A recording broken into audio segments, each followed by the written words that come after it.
"Millionaire, what do you want most?" The waitress joked, "A day off." The surprise the next morning. Her footwear was 2 sizes too small, her smile was a size too generous, and her financial standing was a flatlining disaster. For Ilara Vance, a diligent waitress at one of New York's most exclusive dining establishments, each day felt like a demanding performance. But on one particular rainy Tuesday, her audience was remarkably different. He was a man who did not even glance at the menu. Instead, he fixed his gaze upon her and posed a question that lingered in the air like dissipating smoke. "Tell me, what is it you desire more than anything else in this entire world?" A bitter, utterly exhausted laugh escaped her lips. Honestly, she thought, a day off. She truly believed that was the end of their unusual interaction. She was profoundly mistaken. The very next morning, a sleek black envelope slid silently under her apartment door.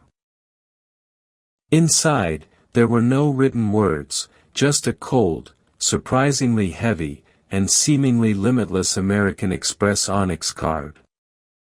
Her longed-for day off had finally arrived, but it would exact a cost far greater than mere time.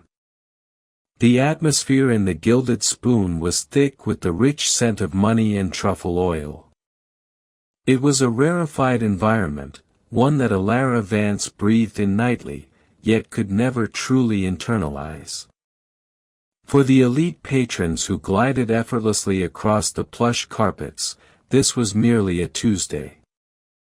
For Ilara, however, it marked the 14th consecutive day of a demanding double shift, a grueling marathon of meticulously balancing impossibly heavy trays, precisely deciphering hushed French orders, and performing the delicate dance of being simultaneously visible yet utterly unnoticeable. Her feet throbbed, a dull, relentless ache that had become as much a constant part of her existence as her own heartbeat. The black loafers, mandated by the restaurant's draconian dress code, were a cruel jest, a $20 purchase from a discount store that felt like a medieval torture device by hour 10. She could distinctly feel a blister forming on her left heel, a fiery punctuation mark to her profound misery. Table 7 requires more water, Vance, and endeavor to appear as though you are not planning a funeral. The voice belonged to Leo, his own smile as artificially constructed as the potted orchids adorning the dining room. He was a piranha in a meticulously tailored vest, perpetually circling, keenly sensing any sign of vulnerability. Ilara forced her lips into the familiar, brittle shape of a professional smile. "Got it, Leo." She moved through the intricate labyrinth of tables, a ghost in a black uniform. She refilled water glasses with a steady hand she did not truly feel, her mind a million miles away, desperately crunching numbers that persistently refused to add up. Rent was overdue. The late notice for the electricity bill from City Utilities Co. was tucked securely under a magnet on her refrigerator, its stark red lettering a constant, screaming accusation. And then there was the biggest, heaviest financial burden of all, the astronomical cost of Lyra's next crucial round of medical treatment. Her sister Lyra was 16. She should have been preoccupied with prom dates and algebra examinations. Instead, she was an expert on complex clinical trials and the intricate efficacy of immunosuppressants. A rare, relentlessly degenerative autoimmune disease was methodically and cruelly dimming the once bright light of her beloved younger sister. And every smile Ilara painstakingly faked, every excellent choice, sir, she uttered, was solely for Lyra. Her designated station included Table 12, discreetly tucked into a secluded alcove. It was occupied by a solitary diner, a man who had not once glanced at his menu since taking his seat. He was not scrolling on his phone or impatiently staring at the entrance. He was simply watching, observing the intricate ballet of the restaurant with a stillness that was unnervingly intense. He was handsome in a severe, sculpted way. His suit was a deep charcoal gray, likely a prestige attire creation, tailored so impeccably it resembled less an item of clothing and more a second skin. A timeless chrono watch peeked discreetly from his cuff, its quiet gleam a stark contrast to the gaudy Rolexes sported by the finance brothers at Table 9. When Alara approached, he finally shifted his gaze from the room to her. His eyes were a startlingly clear shade of blue, intensely intelligent and unnervingly perceptive. They did not merely perceive a waitress, they seemed to penetrate deeper, seeing the frayed edges of her composure, the profound exhaustion deep within her very bones. "Are you ready to order, sir?" she asked, her voice a practiced, smooth melody. He ignored her direct question. "You've been here since lunch." It was not an inquiry, it was a definitive statement. Most patrons barely noticed if their waiter was male or female, let alone if they had been working for 10 continuous hours. A knot of apprehension tightened in her stomach. Had she committed some error? Was he a secret shopper? A restaurant critic? "We're a little short-staffed tonight, sir," she stated, the lie tasting like bitter ash in her mouth. He leaned forward slightly, his voice low and resonant. "That's not what I asked. I inquired if you are ready to order, but you appear distracted. Tell me," he continued, steepling his fingers, his gaze unwavering, "what is it you desire more than anything else in this entire world?" The question was so utterly absurd, so profoundly out of place in the strictly transactional world of fine dining, that it momentarily short-circuited her brain. The meticulously constructed wall of professional deference instantly crumbled. All the raw frustration, the bone-deep weariness accumulated over the past 14 days, the crushing, immense weight of Lyra's debilitating illness, the gnawing shame of the red-lettered bill from City Utilities Co. on her refrigerator, it all bubbled explosively to the surface. A sound escaped her, something between a derisive scoff and a genuine, raw laugh, utterly unfiltered. She met his intense blue eyes. Honestly, she stated, the word sharp with a weariness she could no longer conceal, "a day off. Just one. A day where I don't have to smile when I desperately want to scream, where my feet don't feel like they're on fire, and where I don't have to worry if I'll have sufficient funds for the subway ride home." The raw confession hung heavy in the opulent air between them.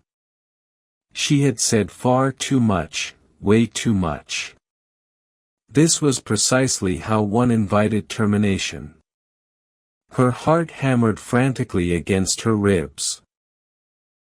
She braced herself for the inevitable complaint, the curt dismissal, the summons for her manager. The man did not flinch. A flicker of something unreadable passed through his eyes, not pity, not amusement, but something closer to profound recognition. He simply nodded, a slow, deliberate motion. "I see," he stated softly. Then he finally glanced down at the menu. "I'll have the seared scallops and a bottle of the Serre, the Domaine Vacheron." The remainder of the meal passed in a blur of professional efficiency. Alara served him with trembling hands, her mind replaying her explosive outburst on an endless loop. She meticulously avoided his gaze, certain she would perceive condescension there, but he was perfectly polite, consuming his meal with the same quiet intensity he applied to everything else. When he finished, he did not request the check. He simply placed a few crisp $100 bills on the table, far more than sufficient to cover the meal and a remarkably generous tip. As he rose to depart, he paused briefly beside her. "Get some rest, miss." He trailed off, realizing he did not know her name. "Vance," she supplied automatically, her voice barely a whisper. "Elara Vance." He held her gaze for a moment longer. "Elara Vance," he repeated, as if consciously committing it to memory. "Good night." And then he was gone, dissolving into the stream of departing guests, leaving Elara with a pounding heart, a generous tip she desperately needed, and the profound, sinking feeling that she had just made the single biggest mistake of her professional career. She would not comprehend, until the sun rose the following day, that it was not a mistake at all. It was a powerful catalyst. The shrill alarm on Elara's phone was a declaration of war. 6 o'clock in the morning. It was a relentless summons back to the relentless battlefield of her life, and every morning she lost the initial battle merely by opening her eyes. The pre-dawn light filtering through the grimy window of her fifth-floor walk-up apartment in Queens cast long, distorted shadows across the cramped living space. It was an abode profoundly defined by what it utterly lacked: ample square footage, genuine quietude, and persistent hope. She shared the apartment with her best friend Clara, a perpetually optimistic nursing student who somehow managed to discern the silver lining in New York's stormiest meteorological phenomena. Clara was already awake, a textbook on pharmacology propped securely against the sugar bowl on their minuscule kitchen table.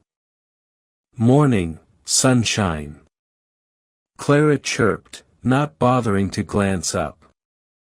"You look as though you wrestled a garbage truck and suffered a decisive defeat." "Felt like it," Elara mumbled, shuffling exhaustedly towards the coffee maker.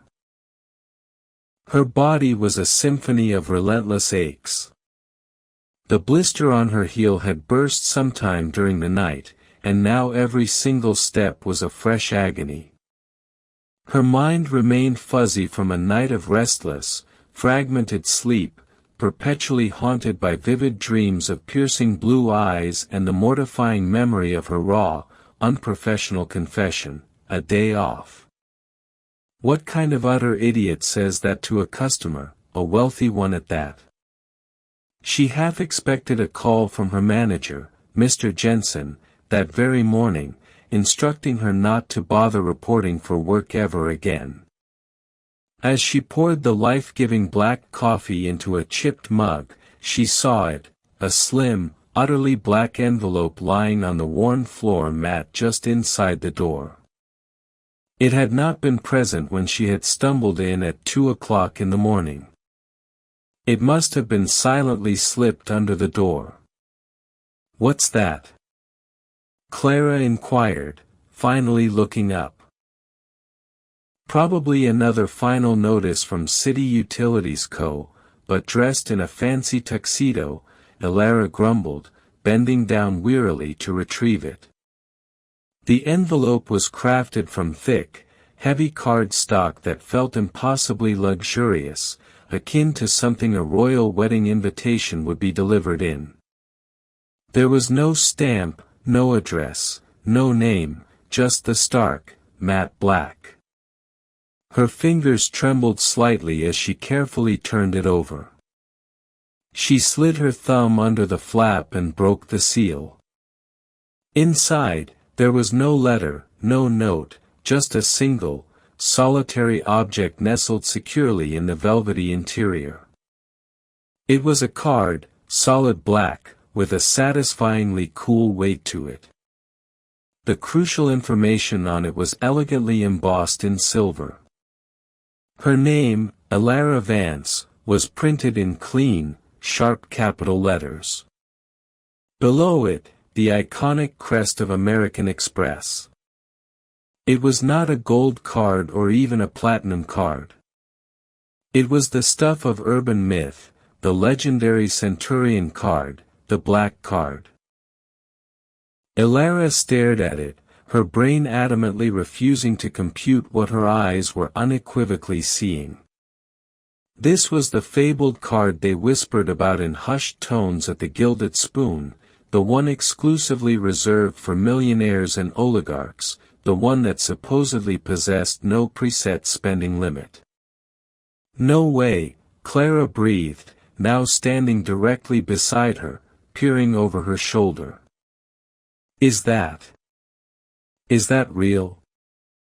Tucked discreetly behind the card was a small, stiff piece of paper, of the identical luxurious quality as the envelope. On it, 5 simple words were elegantly typed in a simple, refined font: "You wanted a day off. Take it." Beneath the words, 2 distinct initials, JVT, Julian Victor Thorne. The man from Table 12. Elara felt the blood utterly drain from her face. She stumbled back and sank onto one of the wobbly kitchen chairs. The card felt as though it was burning a hole directly through her hand. "This is insane," she whispered. "This is a joke. It has to be a joke. Some joke."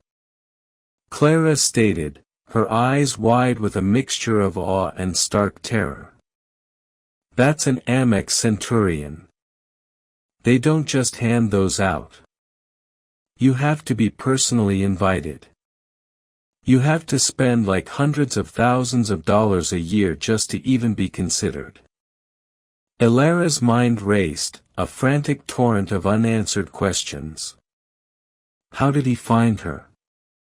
She had only disclosed her name, Elara Vance. Was that truly all it required for a man of his stature? Perhaps it was merely a few rapid clicks on a keyboard, a quick call to a private investigator, and the entire intricate architecture of her life would be laid bare. The thought was terrifying. It represented a profound violation. What does he desire? Elara stated, her voice trembling. Individuals like that do not perform such gestures for free. There is invariably a price. Perhaps he is simply kind, Clara offered weakly, though she did not sound genuinely convinced. A secret philanthropist. Like a real-life Bruce Wayne. Bruce Wayne fights criminals, Clara. He does not bestow limitless credit cards upon waitresses who complain excessively. This feels utterly creepy. He discovered my residential location. Okay, the finding where you live part is unequivocally a 5-alarm fire level of creepy, Clara conceded. But Elara, look at this. Consider what this could genuinely signify. Clara's pragmatic nursing brain instantly engaged. Lyra. Her critical medication. That experimental trial Dr. Anya Sharma had mentioned, the one the insurance company wouldn't even consider reviewing. The thought struck Elara with the force of a physical blow. The trial. It represented their last, best hope. A long shot, but a shot nonetheless. The entry cost was astronomical, a figure so far beyond her current reality that she could not even properly visualize it. But with the card now firmly in her hand, she was torn by a visceral, warring mix of emotions. Profound fear, gnawing suspicion, and a tiny, wild sprout of desperate hope that she was utterly terrified to acknowledge. The card was undeniably a key, but what formidable door did it unlock? And what unforeseen consequences awaited on the other side? I cannot, Elara stated, shaking her head adamantly, pushing the card across the table as if it were contaminated. I cannot possibly utilize it. Why not? Clara pressed, her voice gentle. He stated to take the day off. What if you just test it? Something small. Prove it's real. Elara's phone buzzed.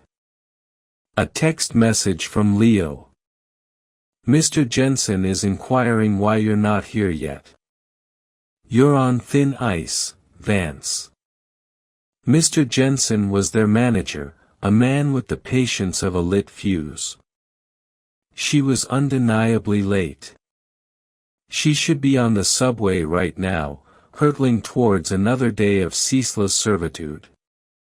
But the black card sat silently on the table, a powerful, unwavering challenge. Take the day off. It was a dare. A potent temptation. A lifeline. With a surge of reckless defiance, Elara grabbed her phone. Her thumbs flew across the screen. Feeling unwell. Won't be in today. She hit send before she could second-guess herself. Then she looked at Clara, her heart pounding a frantic rhythm against her ribs. Okay, Elara stated, her voice steadier now. Let's go test it. The initial test was an act of quiet, personal rebellion. Instead of turning right out of her apartment building towards the subway station, Elara deliberately turned left, towards the small, slightly overpriced coffee shop on the corner. The one she always walked past but never entered. The one that sold lattes for $6, the equivalent of an hour of her meager take-home pay. With the black card clutched securely in her pocket, she walked in. The air smelled of freshly ground espresso and artisanal pastries. It was the inviting scent of a life she observed but never genuinely participated in. I'll have a large caramel latte with oat milk and one of those almond croissants, she stated to the barista, her voice barely a whisper. The total came to $11.50, a laughably insignificant sum for the piece of metal now firmly in her hand. But for her, it represented a monumental indulgence. She held her breath as she slid the card into the chip reader. There was a beep. A moment of electronic silence that stretched for an eternity. Then the screen flashed, approved. The barista handed her the receipt to sign. She scrawled Elara Vance on the line, her hand visibly shaking. It was undeniably real. She and Clara sat at a small table by the window, the warm latte comforting Elara's hands, the croissant flaky and buttery. It was, without exaggeration, the most delicious thing she had ever tasted.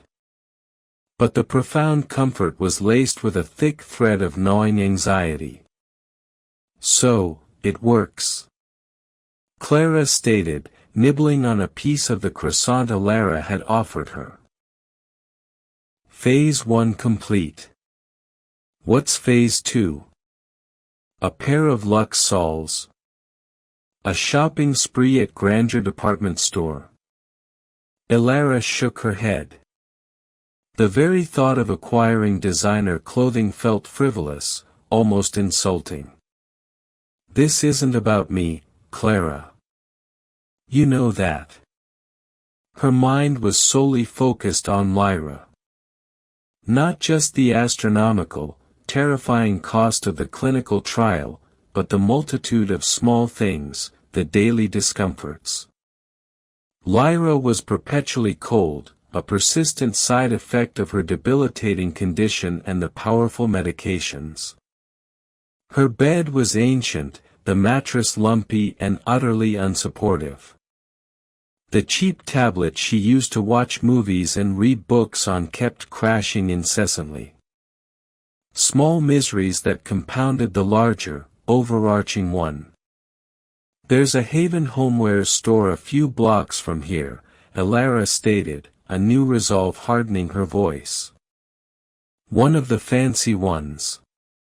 An hour later, they were walking through the hushed, almost reverent aisles of Legacy Interiors. The place was less a retail establishment and more a pristine museum of domestic perfection. Elara, in her worn jeans and faded hoodie, felt acutely like an imposter.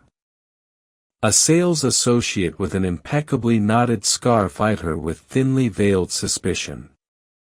Ignoring him, Elara marched directly towards the bedding section. She discovered the heaviest, softest cashmere blanket she had ever touched. It was the color of cream and felt like an ethereal cloud. The price tag read $1,800. Her stomach lurched. It was more than a month's rent. She grabbed it. Next, she located an adjustable bed, the kind typically utilized in hospitals but boasting the luxurious facade of high-end furniture. It could be effortlessly raised and lowered with a remote, allowing Lyra to sit up or lie down without straining herself. Price, $7,500. She promptly added it to the order. Then, they proceeded to the electronics department of a nearby tech haven. The newest, top-of-the-line iPad Pro with the largest screen. A pair of noise-canceling headphones to block out the overwhelming world when Lyra felt overwhelmed. A subscription to every conceivable streaming service imaginable. With every purchase, the knot of fear in her stomach twisted tighter, but it was powerfully overshadowed by a fierce, protective love for her sister. This was not a frivolous shopping spree. This was an arsenal. These were crucial weapons to fight a relentless war of attrition against Lyra's debilitating disease, to procure her moments of invaluable comfort and much-needed peace. The final and most terrifying step was the telephone call. She possessed the number for the administrative coordinator of the clinical trial at the Beacon Hope Institute. Dr. Anya Sharma had given it to her months prior, a gesture of hope that had felt more akin to a cruelty at the time. Sitting on a bench in City Green Park with Clara holding her hand, Elara dialed the number. "Yes, I'm calling to inquire about the autoimmune research trial under Dr. Eris Thorne," Elara stated, her voice surprisingly steady. "I'd like to secure a place for my sister Lillian Rossi." "Certainly," the woman on the other end responded, her tone professional and detached. "You're aware of the initial deposit required to begin the assessment and reserve a spot, correct? It's a non-refundable payment of $50,000. $50,000. The number hung heavy in the air, sucking all the oxygen from her lungs. It was an utterly impossible sum, a king's ransom. Elara looked at the black card in her other hand. It wasn't just a piece of plastic and metal anymore. It was a dragon's hoard.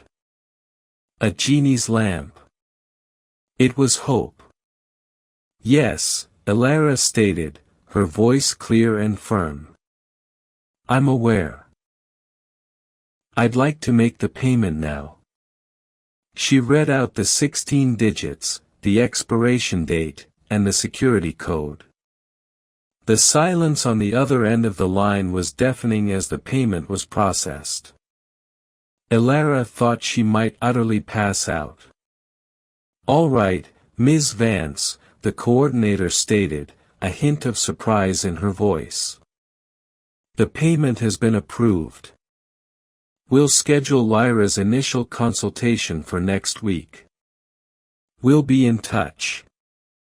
The call ended. Ilara's hand dropped. Tears streamed down her face, hot and silent. They weren't tears of fear anymore. They were tears of profound, earth-shattering relief. She had done it. She had bought her sister a chance. But miles away, in a sleek, minimalist office overlooking the city, a man was watching. Mr. Victor Thorne sat at a massive desk made of polished obsidian. On a large monitor, a list of transactions was updating in real time. The Corner Bistro, 11.50. Legacy Interiors, 9,300. Tech Haven, 2,150. The Beacon Hope Institute, 50,000. His assistant, a severe-looking woman named Ms. Evelyn, stood silently by the desk. No designer clothes, no five-star hotels, no frivolous purchases, Ms. Evelyn observed, her tone neutral. Coffee, comfort for another, and a Hail Mary for her sister. She's not what we expected. Mr. Thorne didn't answer immediately. He stared at the last transaction, the Beacon Hope Institute. He zoomed in on the details of the payment, cross-referencing it with the information his team had gathered on Ilara Vance overnight. A file on her sister Lyra was open on a separate screen, detailing her complete medical history. He leaned back in his chair, a strange, complicated expression on his face. He had set a test, expecting to see human nature in its most predictable form, greed. He had expected a shopping spree on Park Avenue, a first-class ticket to somewhere exotic. He had expected to be profoundly disappointed. He hadn't expected this. He hadn't expected a desperate, tactical strike against a profound family tragedy. He had given her a day off, and she had used it to go to war. No, Mr. Thorne stated, his voice quiet. She isn't. He had started this as an impersonal gesture, a way to soothe a ghost from his own distant past. But the girl's name, Vance, had been a powerful hook. Now, seeing her choices, seeing the name of that specific hospital, that specific clinical trial, it was becoming something else entirely, something far more personal and inherently dangerous. Evelyn, he stated, his eyes fixed on the screen. I want to know everything about that clinical trial. Who funds it? Who runs it?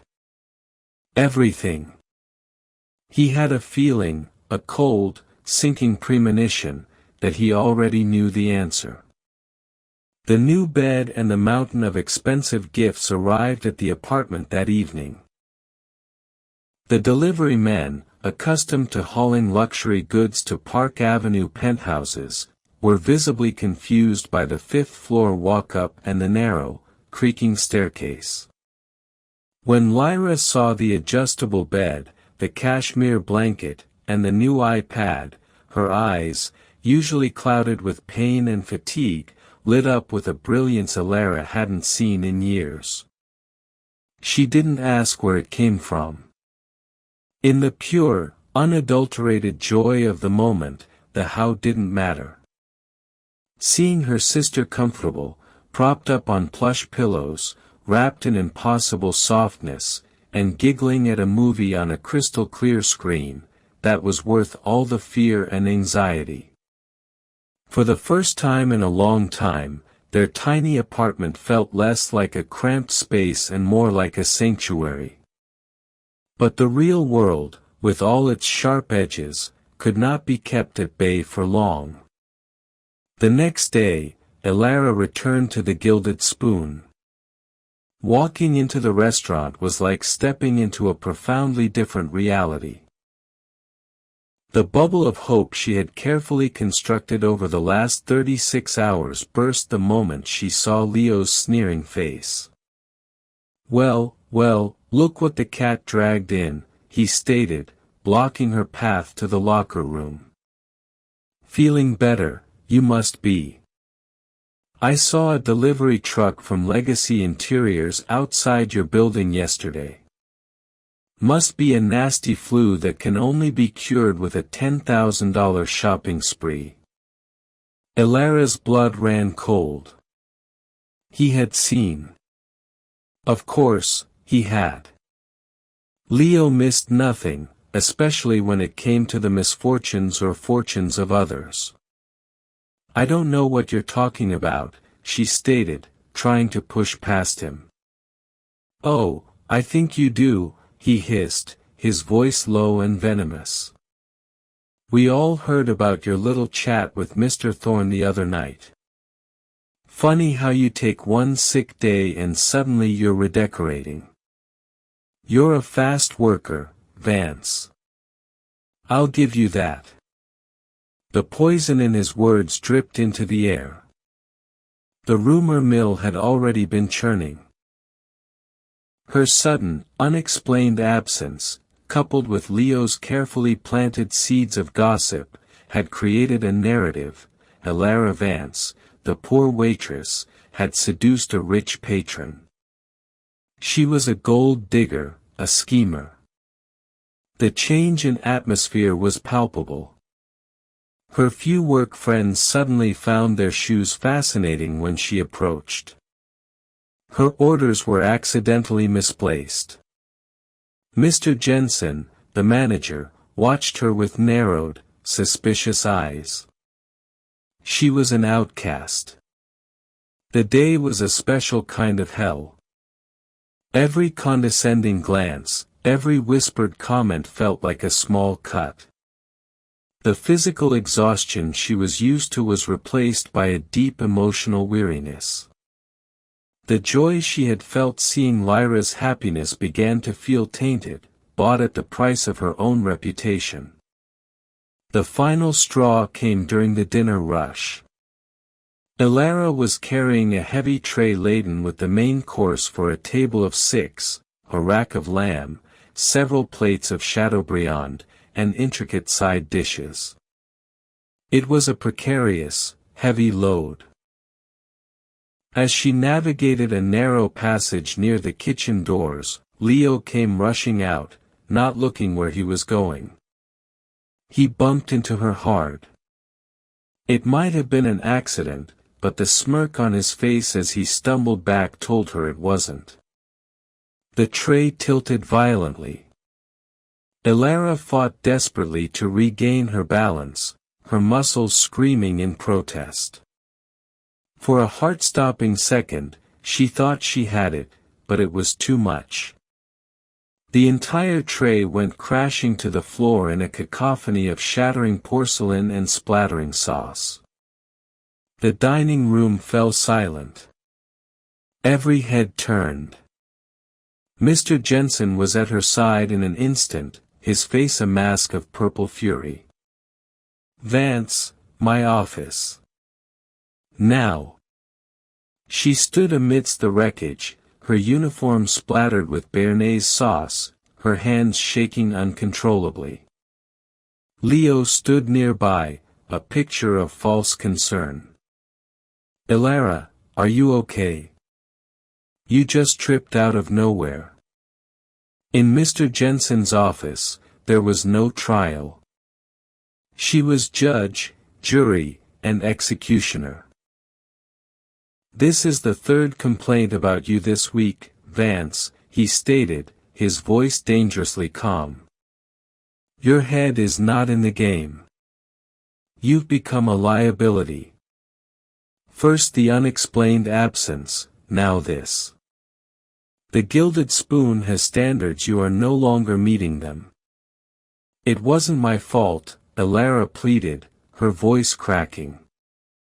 Leo is my best waiter," Mr. Jensen cut her off coldly. "You, on the other hand, have become a distraction. Clean out your locker. You're finished." It was over, just like that. The job she hated, the job that was slowly killing her, was gone. And with it, her only source of legitimate income. The panic was immediate and suffocating. The black card was a temporary miracle, but it wasn't a job. It wasn't a future. It was a mystery, a dangerous gift from a man she didn't know. And now she had nothing else. She walked out of the restaurant in a daze, clutching a small box with her personal belongings. She didn't take the subway. She just walked, block after block, the city lights blurring through her tears. Meanwhile, in his sky-high office, Mr. Victor Thorne received an update, not from the restaurant, but from his own far more efficient sources. Elara Vance was terminated from her position at the Gilded Spoon approximately 30 minutes ago, Ms. Evelyn stated, reading from a tablet. Allegedly for incompetence.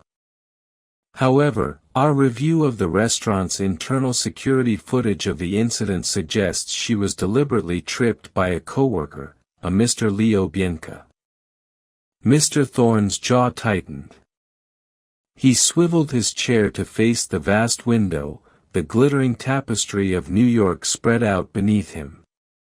He had given her the means to escape her trap, but in doing so, he had inadvertently sprung another one. He had made her a target. And the clinical trial? Mr. Thorne asked, his voice low. Ms. Evelyn's expression was grim. That's the more complicated news. I have the information you requested on the funding for Dr. Anya Sharma's research. She paused. The primary benefactor, the entity that provides over 80% of its funding, is a private philanthropic organization, the Thorne Philanthropic Trust. Mr. Thorne closed his eyes. So it was true.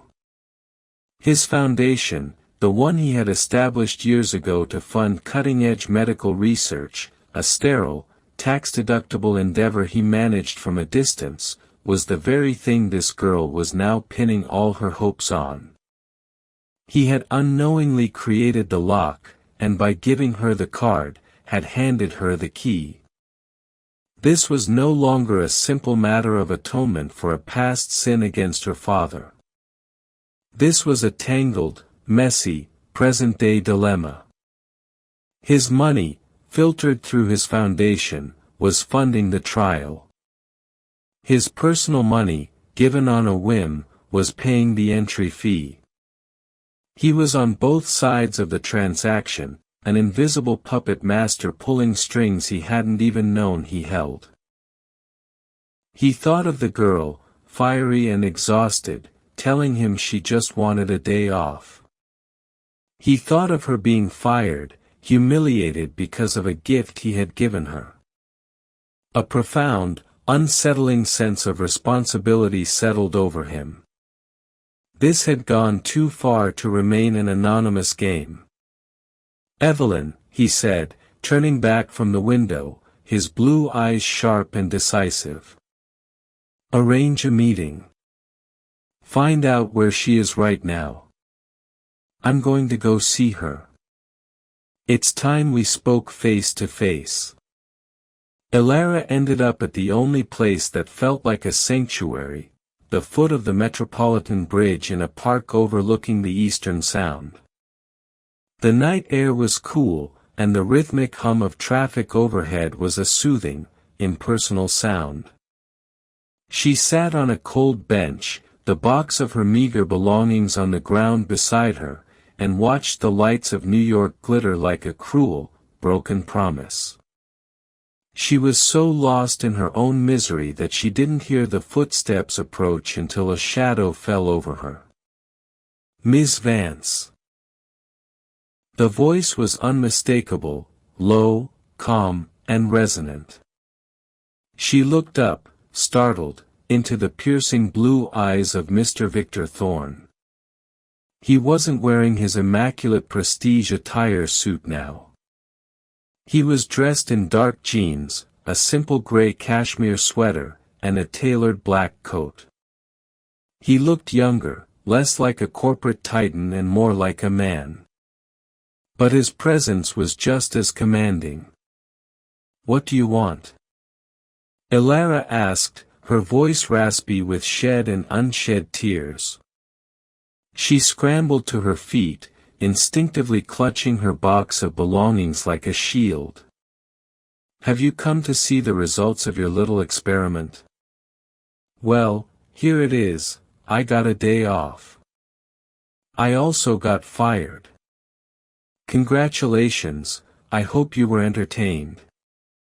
Her words were sharp, fueled by anger and humiliation.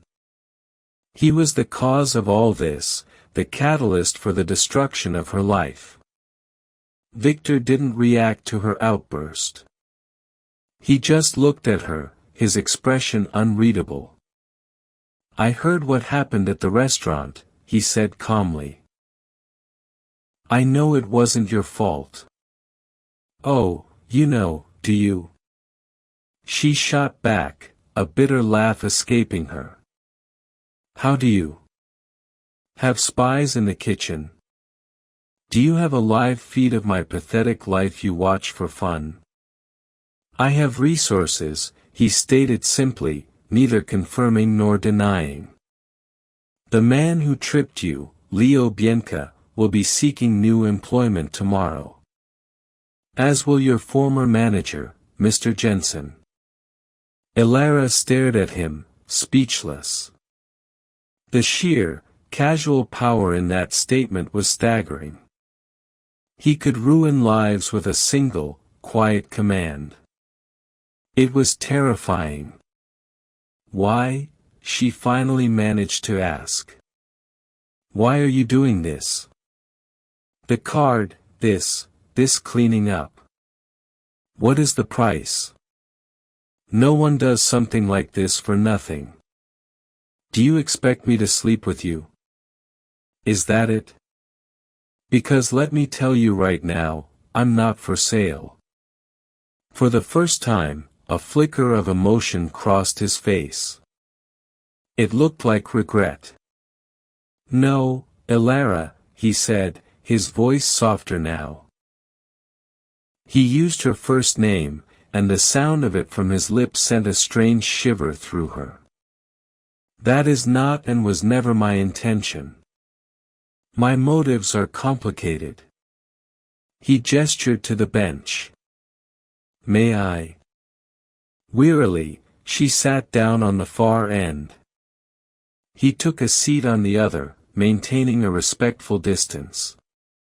For a long moment, they sat in silence, the chasm between their two worlds stretching between them. "The card," he began, looking out at the water, "I want you to keep it. I want you to use it for whatever you and your sister Lyra need. Consider it a grant, with no expectation of repayment." "A grant for what?" "For being a charity case you happen to notice." The bitterness was still there, a protective shell around her pride. "No," he said finally, turning to look at her directly. His gaze was intense, searching. "As restitution." "Restitution?" Elara was confused. "For what? A ruined dinner? A lost job? For something that happened a long time ago? For your father?" The name hit her like a physical blow. Her father. He had died 5 years ago, a brilliant, gentle man who had withered into a shadow of his former self after losing his job, a man broken by a professional scandal she never fully understood. "My father," she whispered. "You knew my father?" "I did," Victor said, his voice heavy with a weight that seemed decades old. "His name was Antonio Vega. He was a gifted software engineer, one of the most brilliant I've ever met. And he worked for my first company, a small tech startup called Vision Tech Solutions, long before all of this." He gestured vaguely as if to encompass the glittering skyline and the immense wealth it represented. Ilara's mind reeled. She remembered that name, Vision Tech Solutions. Her father had poured his heart and soul into that company. He'd come home late, his eyes shining with excitement about the projects he was working on. And then one day, it had all stopped. He was fired, accused of stealing proprietary code. There was a lawsuit. They lost everything. Her father was blacklisted, unable to find work in his field again. The shame and stress had eaten away at him, contributing to the heart attack that eventually took his life. You were there?" she asked, her voice trembling. "I was the one who founded the company," Victor said, his voice laced with a self-loathing that stunned her, "and I was the one who stood by and let my business partner, a man named Richard Steele, accuse him. I was young, ambitious, and I was a coward. I knew deep down that Antonio was innocent. Steele was the one stealing the code to sell to a competitor, and he used your father as a scapegoat. But I was afraid to challenge him, afraid of losing the company I had built, so I said nothing. The entire world seemed to tilt on its axis. This man, this millionaire who had seemed like a creature from another planet, was a ghost from her family's past. He wasn't a random benefactor. He was the source of their ruin, the architect of her father's pain. The anger that rose in her was pure and hot and righteous. You coward, she breathed, the words dripping with contempt. She shot to her feet, her whole body shaking with rage. You stood by. You said nothing. My father lost everything because of you, his career, his reputation, his health. He died believing he was a failure because of a lie you were too weak to stop. She wanted to hit him, to scream at him, to inflict some fraction of the pain her family had endured. The black card, the money, the gifts for Lyra, it all felt like blood money now, a pathetic attempt to wash his hands of a crime he had committed through his silence. You can't buy your way out of this, she seethed, pulling the onyx card from her pocket and throwing it at him. It clattered onto the pavement between them. Take your damn money. We don't want it. We don't want anything from you. Victor didn't even look at the card. He just looked at her, his face a mask of weary acceptance, as if he had expected and deserved every word of her fury. I know, he said quietly. But your sister's clinical trial, the one you paid the deposit for. The Thorn Philanthropic Trust is its primary sponsor. If you reject my help, you may be rejecting her best chance. It was a checkmate. A cruel, devastatingly effective move that trapped her completely. He had woven a web so intricate, so encompassing, that to fight him was to fight for her sister's life. Ilara stood there, shaking, tears of rage and helplessness streaming down her face. She was caught, utterly and completely caught in the web of Victor Thorne's guilt. The revelation hung in the cold night air, as stark and unforgiving as the steel girders of the Metropolitan Bridge above them. Victor Thorne wasn't just a man. He was a living embodiment of her family's ghost story, the faceless villain who had always lurked in the periphery of their tragedy. Ilara's rage was a wild fire, but his last words were a splash of ice-cold water, extinguishing the flames and leaving behind a chilling, painful clarity. Her sister's best chance. He had linked his atonement directly to Lyra's survival. It was a masterful, cruel strategy, whether intentional or not. "You did that on purpose," she accused, her voice dropping to a low, dangerous tremor. "You researched my family, found our weak spot, and targeted it. You funded that trial knowing I would eventually be led to it. This whole thing, the restaurant, the question, the card, it was all a setup." Victor finally bent down and picked up the onyx card from the pavement. He held it not like a key to infinite wealth, but like a piece of evidence from a crime scene. "No," he said, his voice raw with an earnestness that was hard to disbelieve. "I swear to you, that part was a coincidence. A terrible, cosmic one, but a coincidence nonetheless. My foundation funds dozens of medical research projects. I manage the portfolio, not the individual patient lists. When I saw the transaction for the Beacon Hope Institute on your account, I had my team look into it. It was only then that I made the connection." He took a step towards her, but stopped when she flinched back. "Ilara, when I saw you in the Gilded Spoon, I recognized your name, Vance.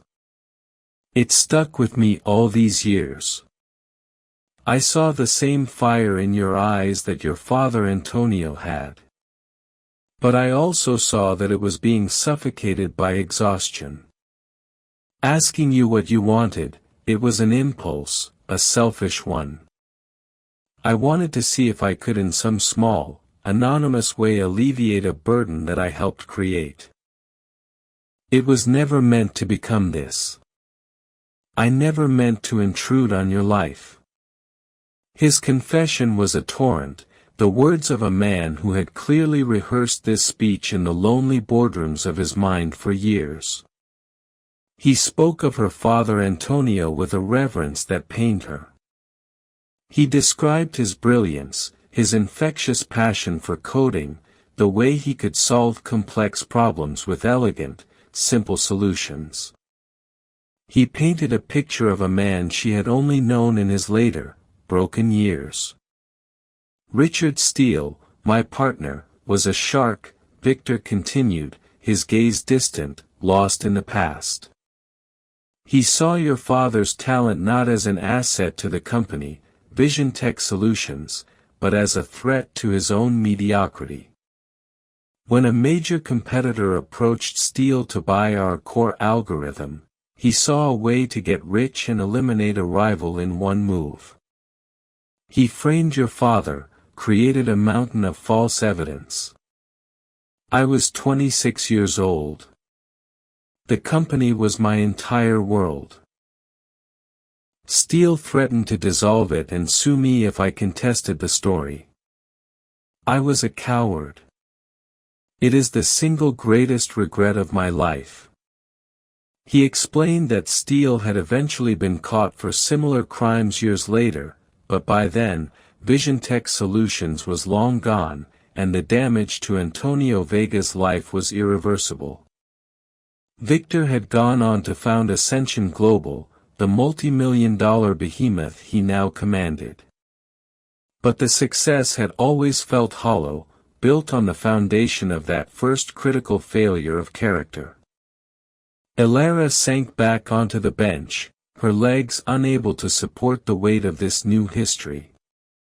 Her entire narrative had been wrong.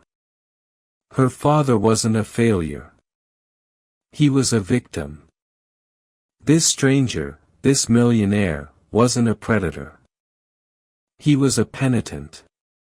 "Why now?" she asked, her voice barely a whisper. "Why after all these years?"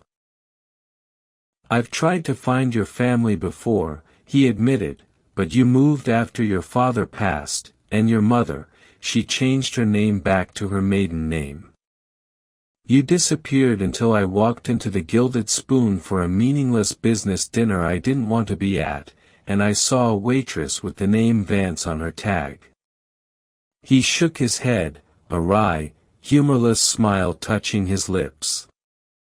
"It seems fate, or whatever you want to call it, has a flair for the dramatic." She looked at the man before her, truly looked at him.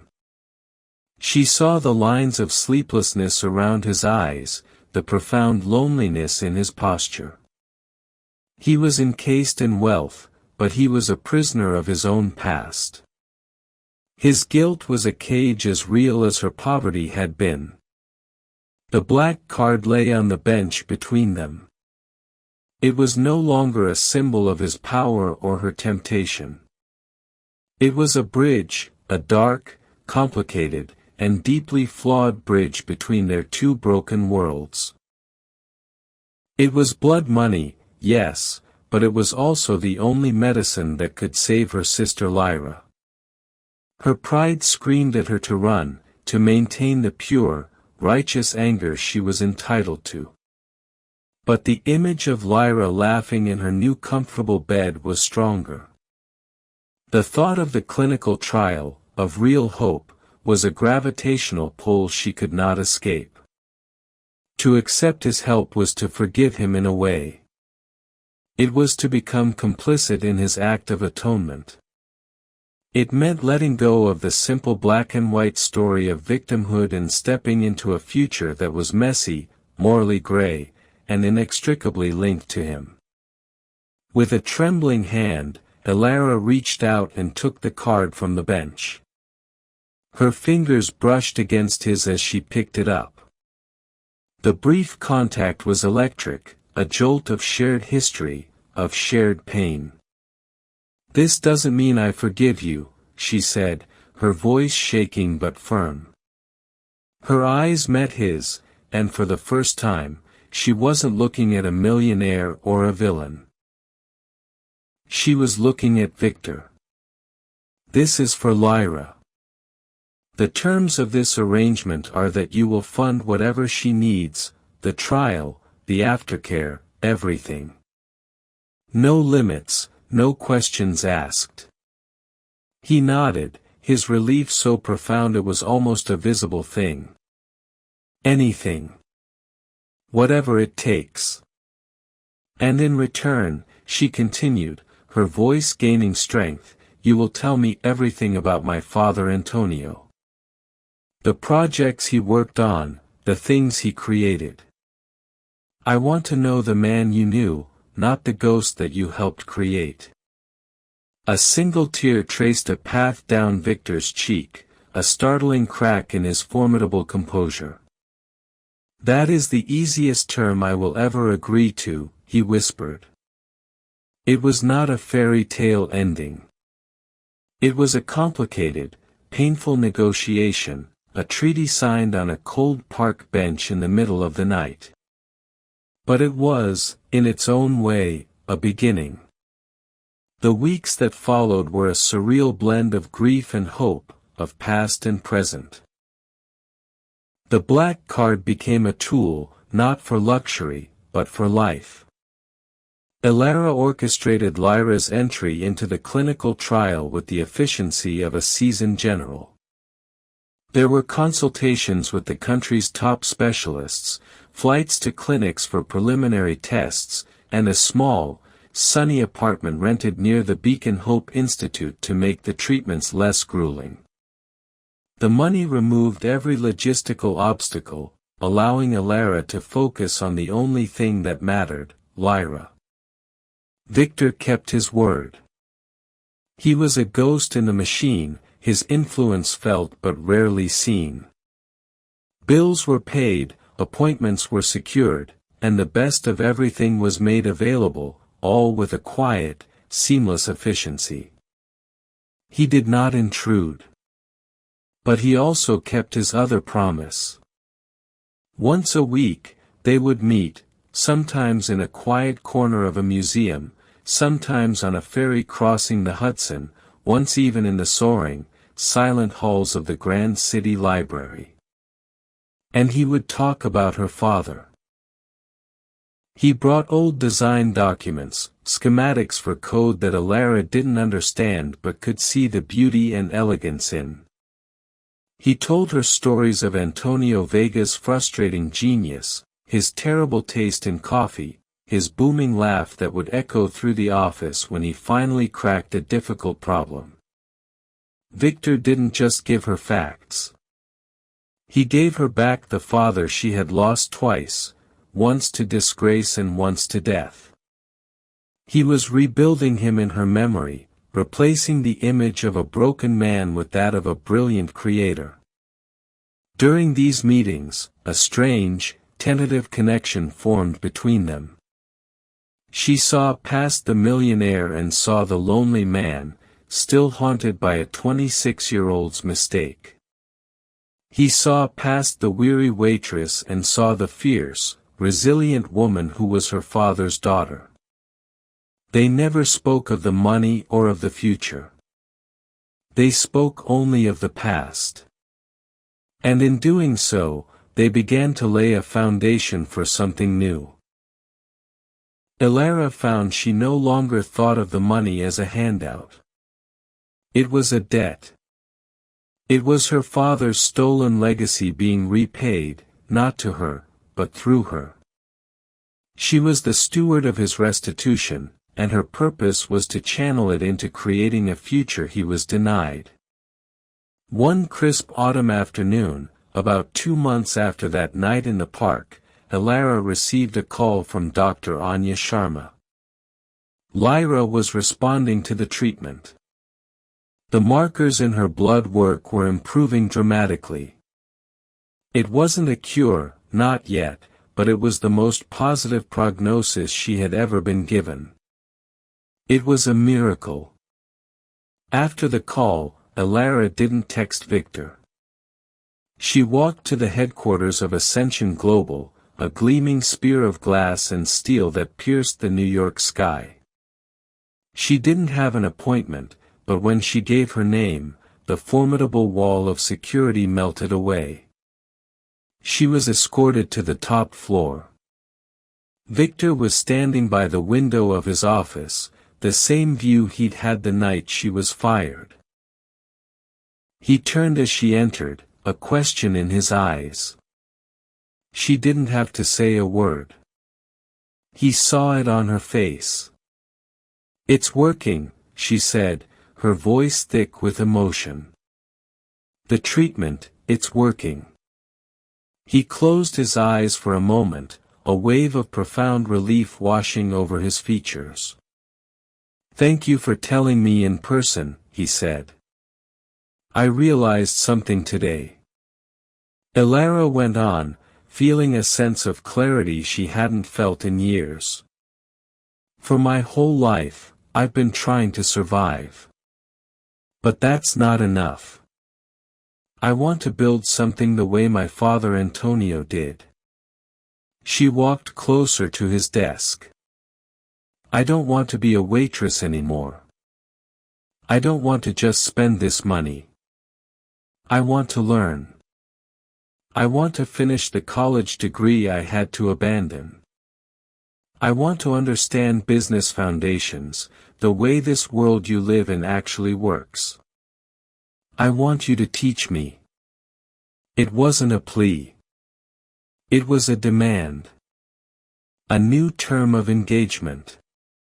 She was no longer the recipient of his charity.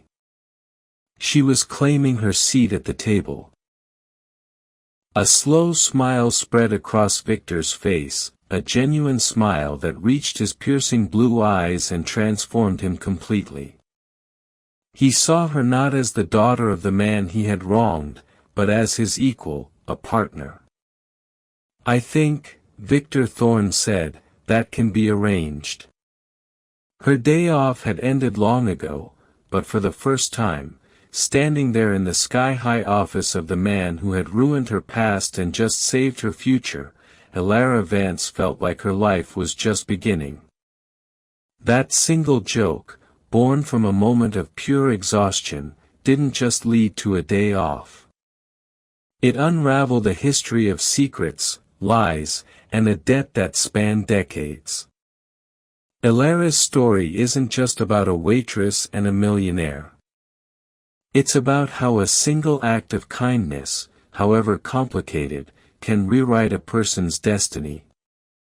It shows us that sometimes the greatest windfalls aren't about limitless money, but about finding truth, reclaiming a stolen legacy, and being given the chance to build a future you thought was impossible. Her journey from servitude to stewardship reminds us that our past doesn't have to be our prison and that a new beginning can be negotiated even in the face of impossible odds. If Elara's incredible story of loss, luck, and redemption moved you, please give this video a like. It truly helps our channel grow. Don't forget to share it with someone who loves a story of resilience. And most importantly, subscribe and hit the notification bell so you don't miss our next real-life drama. What would you have done with the black card? Let us know in the comments below.